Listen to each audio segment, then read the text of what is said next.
आणि शिवसेनेनं एकनाथ शिंदेंबाबतचा दावा फेटाळून लावलाय। श्याम मानव यांच्या दाव्याचा पक्षानं निषेध केलाय।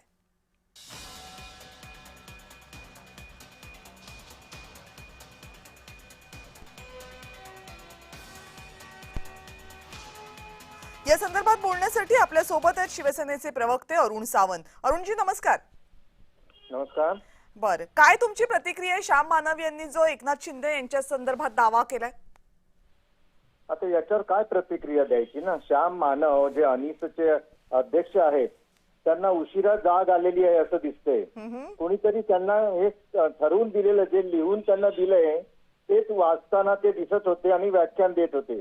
त्यांनी आता याच्यामध्ये पहा जी नावांचा जो उल्लेख केलेला आहे याच्यामध्ये संशय येतो की विशेष करून शिवसेनेच्या नेत्यांची नावं घ्यायची आणि त्यांना बदनाम करायचं। याच्यामध्ये त्यांनी भारतीय जनता पार्टीच्या कुठल्याच नेत्याचं नाव घेतलं नाही, उभाटा शिवसेनेच्या कुठल्याच नेत्याचं नाव घेतलं नाही किंवा शरद पवार गटाच्या कोणत्याही नेत्याचं नाव घेतलं नाही। यावरून महाराष्ट्राची जनता जे काही समजायचंय ते समजून जाते। याच्यामध्ये त्यांना अर्धवट नॉलेज आहे किंवा ज्ञान आहे एवढ्या मोठ्या व्यक्तीला असंच दिसून येतं। याच्यामध्ये केंद्रातले सर्वोच्च नेत्यांना सुद्धा खरात बाबा जाऊन भेटले होते, त्यांच्या शेजारी मांडीला मांडी लावून बसले होते। उभाटाचे सर्वोच्च नेते त्यांना भेटायला गेले होते सपत्नी। भारतीय जनता पार्टीच्या अनेक नेत्यांची त्याच्यामध्ये फोटो दिसतात। हे असं एका बाजूने का चाललंय हे श्याम मानव यांचं?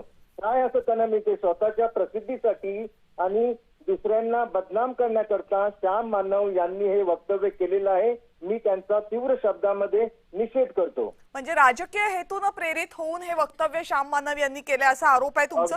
अगदी बरोबर बोलत आहात आपण। धन्यवाद अरुण सावंतजी, तुम्ही जय महाराष्ट्रशी संवाद साधलात आणि तुमची प्रतिक्रिया व्यक्त केली त्याबद्दल। तर श्याम मानव यांचं वक्तव्य हे राजकीय हेतून प्रेरित आहे, जाणून बुजून एकनाथ शिंदे यांना लक्ष्य केलं जात असल्याची प्रतिक्रिया शिवसेनेच्या वतीनं देण्यात आली आहे।